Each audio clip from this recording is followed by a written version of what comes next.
music did something for me that a lot of other things did not do. And I was open the block for many years, just wasting a lot of time. Look, you have dark, good and have evil.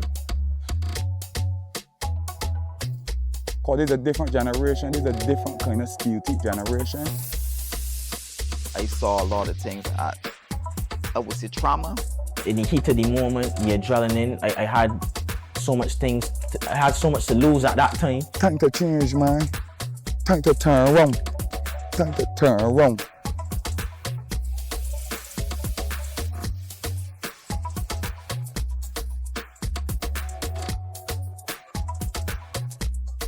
The early years was just flashed by very, very quickly, to be honest. I went from picking cigarettes, picking don'ts, you know, roasting a barefoot here and there, to recognizing that I was a fitting ender. And I just can't understand why. Making friends was pretty difficult and challenging at that time. And I just didn't feel like, I felt like, the wrong peg, or the wrong peg for me, the square hole. And it didn't make any sense to me. I mean, obviously, then I started to do things like tell a lot of lies, and I didn't understand why, but obviously, growing up, then you're doing things because you're either scared and you're trying to obviously navigate away from the truth. But as I said before, I just thought that something was different about me, and that there had to be a reason why I wasn't fitting in. Coming up in my young days, I came out with a home that was separate, but had a lot of separation, and I came out seeing my mother, my dad fighting. And early on, then I recognized my mother decided, what, I had enough. She moved on, and I came up with her. Growing up with my mom wasn't that easy because obviously, in some cases, you miss your father, and then being the first child, the responsibility laid heavily on me. And to be honest, at times I didn't even know what to do with that responsibility because I didn't even see myself at the time as responsible. I just tell myself as a child and I want to live. It was really hard because I came up with a younger sister. And at times now, when you get older, your parents then decide, well, I get a little freedom. He getting older. Let you take care of your sister. So I came from that kind of environment, having to go take responsibility, help groom my sister or raise my sister. And to be truthful, I wasn't even prepared for that. Um, yeah, so there's a lot I was dealing with as a youngster, and truth is that I didn't really have much tools to navigate that. Um, Many times I felt alone. I felt like, my world was just ending even before it began.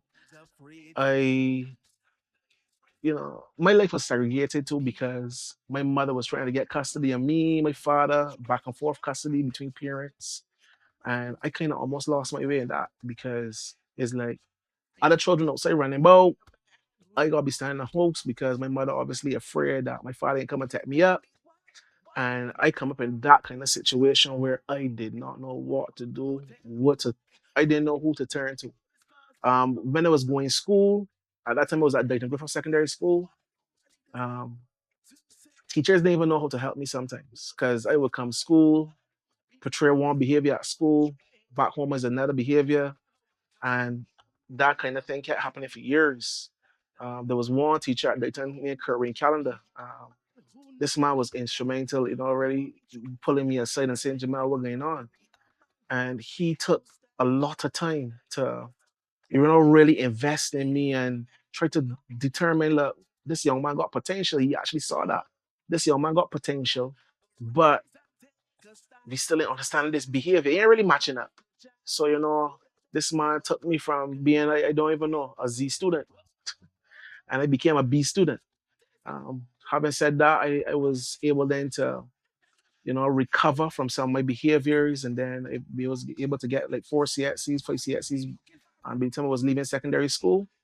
At this time, I still had no guidance, really. I'm being honest. I really had no guidance. I didn't understand what I wanted to do with my life. So obviously, a young man not knowing what to want to do with a life, some boy can find something for you to do. So at that time, my mother thought it was best for me to go skills training. So her and my stepfather at the time, they would have sent me to skills training to do carpentry. I was exposed to, get a little skill, that kind of thing. But I still wasn't interested in that. I just get licks like peas, I guess, because maybe I started to look like my dad, or I don't even know the reasoning. Um, Sometimes, parents who might be watching this may just think it's just the children, but children deal with some stuff that parents don't deal with. And they don't even have the tools to navigate. So they don't know how to operate, how to function, how to behave. At that time, I was lost. As I said before, lost, didn't know what to do. Um, all this led me down a path where I was following people, because obviously I had no path of my own. And I started to follow a group of men. At 13 years old, I get my first tattoo, boy. And the man was just on the block doing block tattoos. The man had a bottle of Indian ink. The man had about, about 6 needles or 7 needles, and the man had some thread. The man just tied them together and just. I had my first block tattoo at 13 years old. My mother never knew about this tattoo until 2 years after, by accident, right? I remember even when I smoked my first spliff. It was at the same place with the same man in the same time, in the same area, but just a different time. And even speaking about that now, right? I saw the cycle. I hear the cycle. The same way that the enemy does create the same space, same people, same time. The Lord does create same space, sometimes same place, same time, different people. But it's all about cycles, and that's what we're trying to break now. We're trying to break cycles. You gotta forgive me, bro. Like it's like my mind, right? Well, I'll preach that big man, like right. But I also remember being in some real difficult challenges, phases where there wasn't enough money. I open the streets all day trying to what we used to call punnicking. I open the place trying to punnick a little bird fruit from some place and a little tin of tuna from some place. That's the man want going back and knocks a little pot. Um the man used to fight over everything. Fight over bird fruit, fight over a bottle of ketchup. Who brought the ketchup? Supposed to get the most. Who brought the bird fruit? Supposed to get who brought the tin of tuna? The man tell the seller go get the most. See man fight over tuna already. But that's back in there, he's young man, we ain't know no better. Few fellas my age, we started gambling, we started doing some of everything that was wrong. And obviously gambling was the catalyst that led me down a road to be actually, charged with something. And then obviously I was sent to a place called Teen Challenge after that. And at Teen Challenge was a turning point in my life because what Teen Challenge did for me, it gave me a place away from the place that I was accustomed to being. And I was surrounded by people who understood me. When I say people who understood me, I'm not even just speaking about the counselors at the time, but isolated in a place where other young men, other men were dealing with some of the same issues that I was dealing with. Now, having said that, being in that space, right, I started to recognize that these guys were open and they were vocal about the things and the challenges that they were going through. So that taught me something. So it's okay to speak. Hmm. It's okay to talk about these things. Huh. So I started to speak and I started to be very vocal about it. And I recognized that things started to change in my life, my perspective, actually hearing myself for the first time speak about these things and confronting them. And then people giving me some input back. And Teen Challenge has some really good counselors, to be honest. And these counselors really helped me to navigate through some of these things that I was dealing with. Some questions that I couldn't get answered on my own, they were able to, give me an answer to them. And I remember one night I was at a chapel service because we had chapel at Teen Challenge. And one of the counselors looked at me and he said, "Listen, boy, what you doing? Put your hands up in your ear. Stop screwing at your face so and give your life to the Lord, submit your life to the Lord."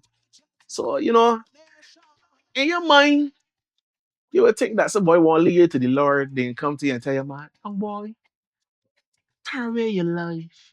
Do this, in a soft manner, but it wasn't done in a soft manner. I guess it was done in a manner that I was accustomed to. And it really made me check myself that night, to be honest. And I tried it for the first time ever as a young man. I put my hands in the air and I submitted to the Lord, and my life changed tremendously that from that night. And this is about 20 years ago, I'm speaking of, right? From then till now, I've never ever looked back. I mean, obviously, I'm not perfect, but from that from that night on, I started to see purpose. I was able then to travel with Teen Challenge. I actually became a staff member at Teen Challenge. I traveled with Teen Challenge. I traveled to Memphis, Tennessee, and then I was able to go to places like Cape Girardeau and Mississippi, and I've been places. And from there, as I said, that door opened for until I met Christ. That door opened, right? So I've been hearing for all my life that there's better ways to do things, better ways, and that there's solutions to, to all the queries and the problems in the world. I've been searching for them for many years. I have been, and I have never ever met a solution that was as purposeful, intentional, and as permanent as serving the Lord Jesus. And this fact. Um, since then, I have been serving Him faithfully, sometimes unfaithfully too, if I be honest. Um, is a journey, and life is real, and it is a journey. Since then, I have recognized that I've had a gift. Well, not even since then, because even before that, I was tampering with music, uh, picking up a guitar and playing and writing songs. But then it opened up to me that, there was a greater purpose. I remember when I traveled to Teen Challenge in Memphis, Tennessee, I was at a church, and I can't remember exactly where that place is. I think it was Missouri at the time. A lady, she prophesied, she spoke in tongues, and then she spoke in English, and then she wrote it down, and then she taped it.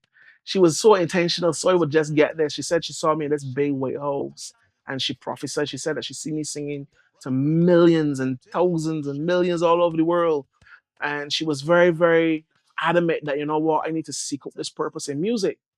And from then, and that was probably all back in 2002, from then till now, I've been on that journey, listening to people, listening to the voice of the Lord, trying to understand exactly, what that message all back then, what did that really, really mean, right? So somebody took the time to really speak into my life, and after they speak or after they spoke into my life, I recognize that then there was a journey that I had to go after.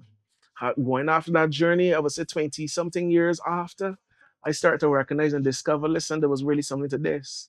When I came back to Barbados, the staff members started to call me Psalmist, because if anybody wondering why I got that name or how I got that name, the staff members at Teen Challenge actually started calling me the Psalmist.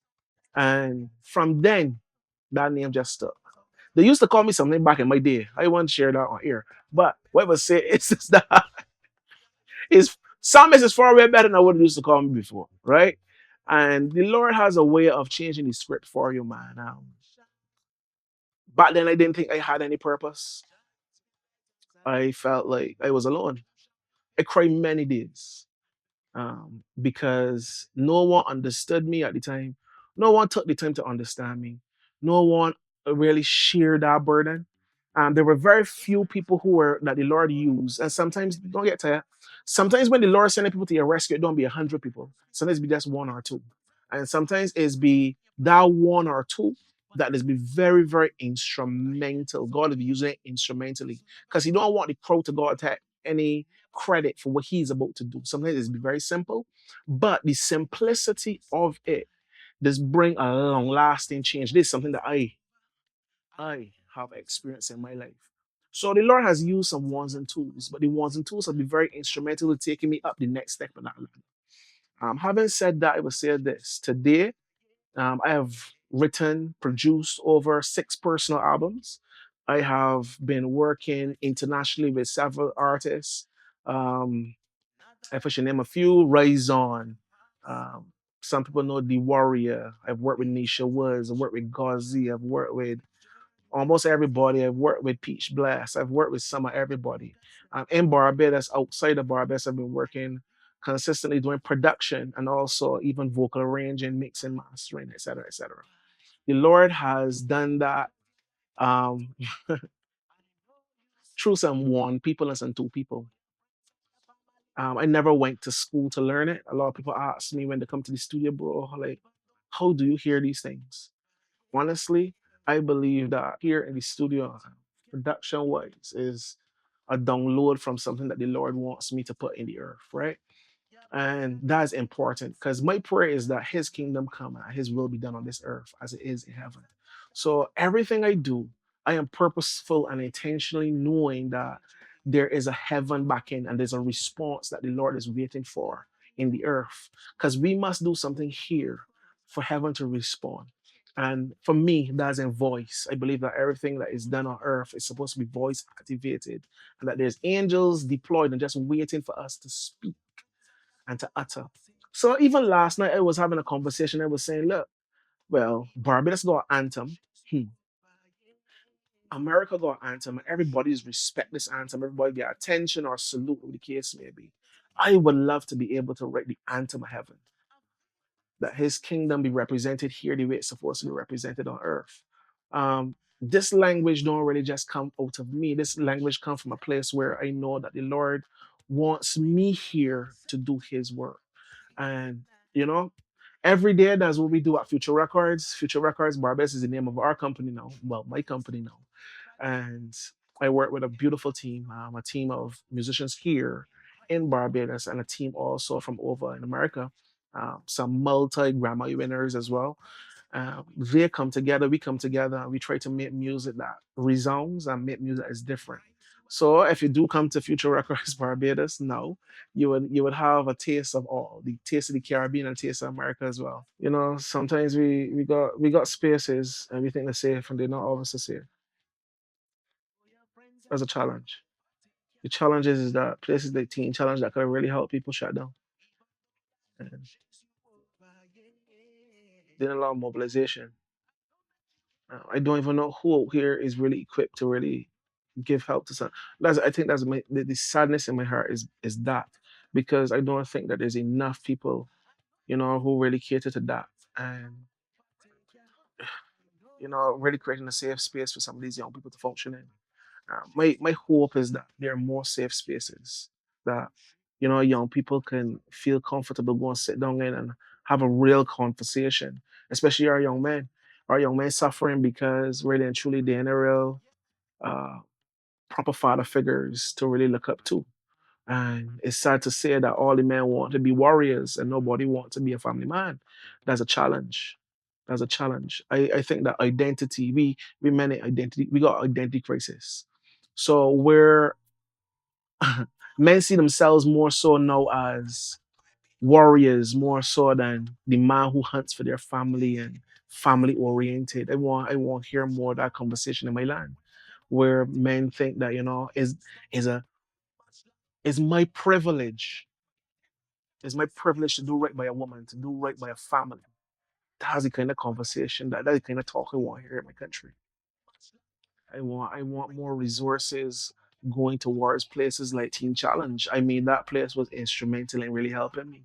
If it is that I had to give any advice to any young man out there, is really to find a person. You don't gotta give business to everybody though. I know, like just like mine, the Lord opens up some kind of avenue or sends a person, hmm, sends a person to really highlight and to really help a situation. And sometimes it's just that we too busy, going through the stress and the strain, the hustle to even take on some people, because everybody looks alike when they come into you to give you advice. You're not able to know who's who. And that's the real skinny part things. The things is that we want people that we can trust, but we're not really finding them. We don't know who to trust. A lot of young men nowadays don't know who to trust. So, um, look, man, they got some pastors that I know in this community of mine. I fellowship at a place called Jay's Movement, and we located in Grisette, a place there by the Great House. Uh, and that's as much as I can say on that. What I would say is that we want vision. The Bible speaks about vision and lack of vision. Without vision, the people perish. And those who can help these young men need to give young men vision, because obviously Satan has offered something other or something counter vision. right? And it's called something called division. So these men got the plan of division and not the plan of vision. And everything is fighting for our attention, whether it be social media, cell phones, everybody come up with a new idea. And truth is that when we scroll, all we're seeing is everybody idea. That's a problem. We're seeing everybody vision excepting ours. And that's what we need. We need a plain vision. The Bible speak about, documenting vision and putting it plain on tablets, so that if others come after us, they can see it and run with it. We need vision. We need to restore the vision in our life. Look, you have dark, and good and have evil. Because this is a different generation, this is a different kind of skilled generation.